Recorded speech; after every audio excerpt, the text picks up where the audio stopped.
Hey, what's up, guys? Want to do a video with you today about my Aero Precision M5E1 build. I just got done with or whatever, and shot it yesterday. And I'll go tell you some stuff that I had to go over to get it to kind of tune it to get it to run with my hand loads. So what I started with was just a M5 Aero Precision M5 lower. I got the lower parts kit from Aero minus the fire control group and the grip, because I knew I wasn't going to use them. I think it was like 35 bucks.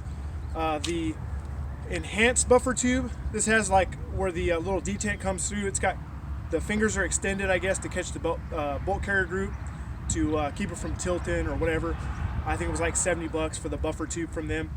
I tried to stick with Aero parts because it was a learning curve with the AR-10 stuff, how they just, a lot of companies don't work with each other, or it's just, there's no standard to them, there's no mil spec per se, so there's not one set of blueprints that everybody follows. So I went with the upper from Schuler Arms. If you guys are looking to build one, man, that's a deal you can't beat. It was $575 for a complete upper, and that upper included a ballistic advantage Hansen pin barrel, their premium barrel. That barrel alone on Ballistic Advantage's website is 300 bucks. So I'm sure you can find some sales on it or whatever, but $300 barrel. It's pinned, which I really like, the pinned gas block, so there's no chance of it moving or screws coming loose. It comes with the M-Lock, 15-inch M-Lock handguard, Aero Precision, a Raptor charge handle, which is like 89 bucks. The nitrated bolt carrier, which is, I think it's like $200 on Aero's site, which they run deals and stuff, so you can get them cheaper. But like I said, to piece this thing out, it also came with a VG6 308 muzzle brake, so it was a good deal. You just had to assemble it. So I had to buy a reaction rod from, I got it from TAC for, I think it was like 40 bucks, for a 308 reaction rod. So I could put the stuff together without having to worry about snapping that pin, that guide pin. So I did it all right, NICs or greased inside, whatever, and assembled it, torqued it to 65 pounds, and got it all together, shot it with my hand loads, and I was getting basically like a short stroking. It wasn't picking up the next round. It was ejecting, but it was just kind of rolling out of it, not ejecting all the way, or it was clearing the gun, but it was literally coming out about 4 inches. So I tried some commercial full house 308 and it worked fine. So it wasn't, train going by here. So it technically wasn't the upper as far as it being bad.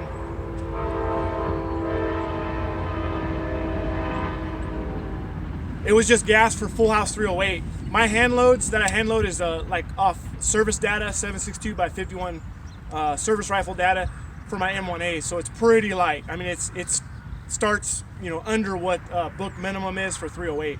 So it's 71 grains of Ramshot TAC for a 168 grain bullet and 42 grains for a 150 grain bullet. So it runs my M1As fine. I had a bunch of it already made, so my thing was it kind of had to cycle it because I had so much of it. I kind of wanted to share ammo between them. I'll develop a load for this specifically, but I had a bunch of that loaded on hand, and I wanted to get it to work. So what I did was I took the gas block off, or back off, checked it. It looked like it was drilled to .060. The best thing I could find on the internet was a guy had one, drilled it to .075, said it cycled everything. In hindsight, I probably should have started at .7070 and see what happened there. Shot it, I did drill at .075 and it works fine. It worked perfect. I then put a heavy buffer in it, the 5.4 ounce KAK Industries buffer, and it still runs with my reloads, roll light reloads. So I probably could have got away with .070 and a standard buffer, but like I said, it's no harm, no foul. This gun's probably gonna just see reloads. It's not gonna see anything full house because I make everything myself, and with California, it's a pain in the butt to go buy ammo and background checks, all that stuff. So I just kind of make my own stuff. So probably won't see any commercial rounds anyway. I went with the Strike Industries fin grip here. It's offset for a right-handed shooter, so it fits pretty good. It looks awkward, but it's actually not too bad. When I shoot prone, I shoot my thumb on this side of the gun anyway. So shooting prone, there's really not any difference. But obviously standing here, it is a lot nicer to be able to wrap your thumb around it and get good control of the firearm. I went with the CTR stock. I just basically drilled through underneath the brake there or whatever. I just drilled straight through, mic'd out a pin, a roll pin, and then just pinned it, in place so it can't move. you know, it's pinned in place, and you can put the stop over it, get it nice and stable. So that complies with California laws. As far as features goes, it's not a telescoping or adjustable stock. It's got a brake on it, and it doesn't have a pistol grip. So in that turn, that means I can run a detachable magazine, you know, full capacity 25 round magazine if I want, which I got some 20s here. One with a Streamlight single cell, the Pro TAC 1.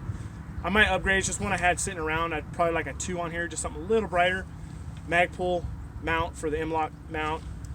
Put a M-LOK bipod mount on it with a Harris bipod, and a LaRue tactical mount, scope mount. This is the Vortex 2.5 to 10. It's kind of the test mule. I've moved around, but it probably is going to stay permanently here on this rifle, or at least one of these AR-10s. But it shot pretty good on it. I like the kind of low end, and then being able to go up to 10. I then bought the LaRue RMR ring mount, so it's actually physically made on that ring mount, so it's nice and solid. And I put an RMR on there, so you can have, you know, just a 45 tilt and have kind of close up, you know, shooting or whatever. You're not having to look through your optic. So a pretty solid setup. I put a LaRue tactical 2-stage flat trigger in it as well. Really nice trigger for the money, for 80 bucks from LaRue. Really nice trigger. I put the heavy spring in it, the heavy trigger spring, just to have it, give it a little more positive reset. It's got a really nice reset on it, and it doesn't really affect the pull much too much in the 2-stage trigger. Just bring the take up to the wall and then break through your second stage, just nice and clean. Nice trigger. First time I ran one of those, I like it. So I ordered another one for my other AR-10 that's getting built, for my Palmettos. As soon as they get out of California 10-day jail, I'll have my Palmettos done, and then I'll get to compare them kind of side by side as far as accuracy wise and whatnot. The Palmettos is nice, though. The rail is a lot thinner. If you're into thinner rails, you'll probably like the Palmetto rail a lot better than this. I think they have the, I can't remember what their other rail style is. It is thinner than this one. This one's the Gen 2, and it is kind of a, you know, a fat rail, you know, but it does clear, got a lot of barrel clearance, because that is a big fat barrel in there too. So what I'll do is I'll shoot a couple hand loads here, and I'll let you guys see the ejection pattern. Oh, another thing to cover too is on the bolt stop, I was reading online, I guess what you don't want is a lot of travel after the bolt stop when you pull it back, because that's what breaks your bolt stop. It gets too much momentum to come back forward. There's a lot of weight going, pushing it forward, and that's what causes the bolt stops to break. So what I did when I got it all together, I ended up shimming it with 2 quarters, just 2 quarters down the bottom of that tube, and then put your spring and your buffer in, and that the tension holds everything. And now there's literally maybe 1/8 of an inch travel between that, so it doesn't have enough inertia, you know, to run back and push forward and break that bolt catch. So I did do that on. It did seem excessive when I put it together. It probably had like 1/4 of an inch or something. Those 2 quarters shimmed. It looks like it's perfect now, and it'll still lock back. So without further ado here, I'll let you guys watch the ejection of this. And once again, like I said, these are my hand loads. They're really light hand loads. You guys probably won't have to worry about it if you don't reload really light stuff. Like I said, the service data stuff. This is 158 grain, 42 grains of Ramshot TAC and Lake City brass. So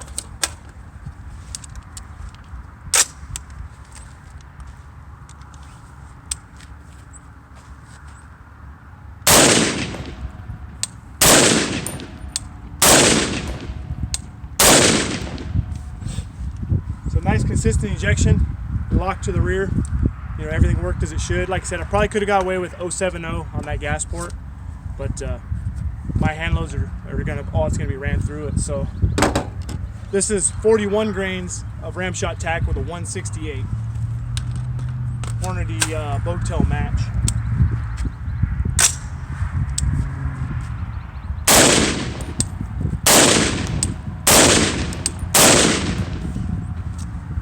Once again, nice good ejection on it, lock to the rear, everything works like it should. So after that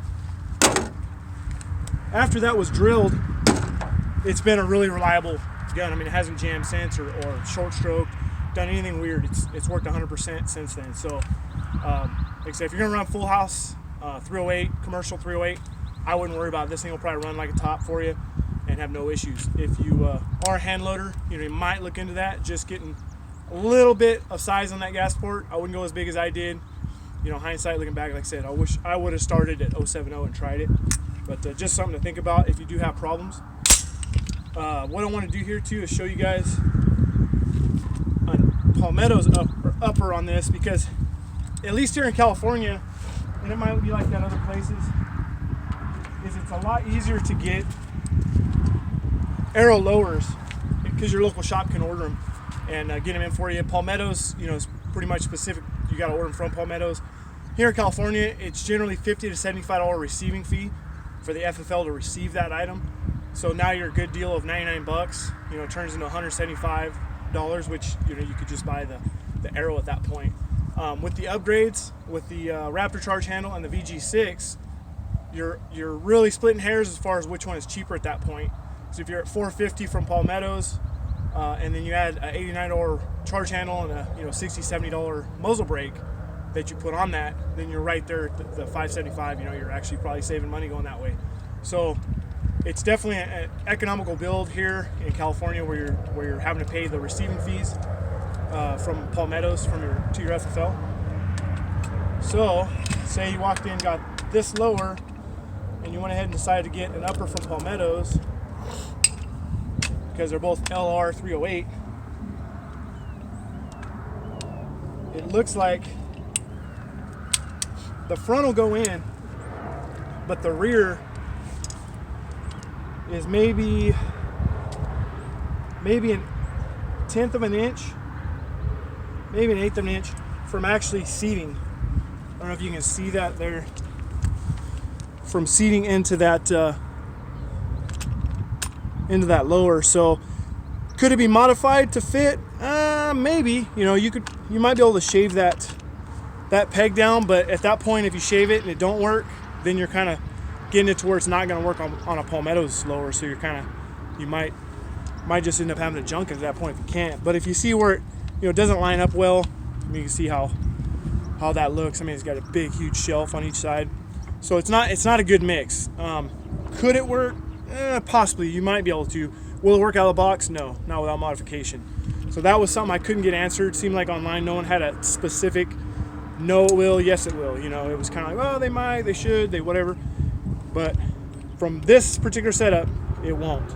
Not without, like I said, some serious modification. Even when you get it done, it's going to look kind of funky with that big old ledge there. So I'd recommend staying with the same parts. If you're going Palmetto, stay Palmetto. If you're going Aero, stay Aero.